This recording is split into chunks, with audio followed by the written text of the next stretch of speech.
ಏನು? ನಾನು ಮನೆಗೆ ಹೋಗ್ಲಿಲ್ಲ ಅಂತ ನಮ್ಮ ಅಜ್ಜಿ ತಾತ ತುಂಬಾನೇ ಗಾಬರಿ ಆಗ್ತಾಳೆ. ತುಂಬಾ ಗಾಬರಿ ಆಗ್ತಾಳೆ. ನಮ್ಮ ಮನೆಗೆ ಹೋಗದೆ ತುಂಬಾ ಗಾಬರಿ ಆಗಲ್ಲ. ನಮ್ಮ ಮನೆಗೆ ಹೋಗ್ಲಿಲ್ಲ ಅಂತ ತುಂಬಾ ಗಾಬರಿ ಆಗ್ತಾಳೆ. ನಮ್ಮ ತಾತ ತುಂಬಾ ಮುದ್ದು ಮಾಡ್ತಿದ್ದೆ. ನನ್ನ ಮನೆಗೆ ಹೋಗ್ಲಿಲ್ಲ ಅಂತ ತುಂಬಾ ಗಾಬರಿ ಆಗ್ತಾಳೆ. ಏನಾಗಲ್ಲ, ನಾನು ಫೋನ್ ಮಾಡಿ ಹೇಳ್ತೀನಿ ಬಿಡಿ. ಇಲ್ಲ, ನಮ್ಮ ಮನೆಗೆ ನಾವು ಮುದ್ದು ಮಾಡ್ತೀವಿ ಕಣೋ ನಿನಗೆ. ಕುತ್ಕೊಳ್ಳಿ. ನೀವು ಮುದ್ದು ಮಾಡಲ್ಲ. ನಮ್ಮ ತಾತ ಅಜ್ಜಿ ಎಲ್ಲ ಮುದ್ದು ಮಾಡ್ತಾರೆ. ನಮ್ಮ ಮನೆಗೂ ಮುದ್ದು ಮಾಡೋದು ಅಂದ್ರೆ ಏನು?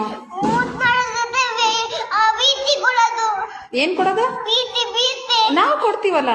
ನೀವೇ ಗೊತ್ತಿಲ್ಲ. ನಮ್ಮ ಮನೆಗೆ ಹಂಗಂದ್ರೆ ಏನು? ಪ್ರೀತಿ ಕೊಡೋದು ಅಂದ್ರೆ ಏನು? ಮುತ್ತು. ಮುತ್ತಾ? ಮುತ್ತು ಕೊಡ್ತೀನಿ ಬಿಡು ನಾನು. ಇಲ್ಲ,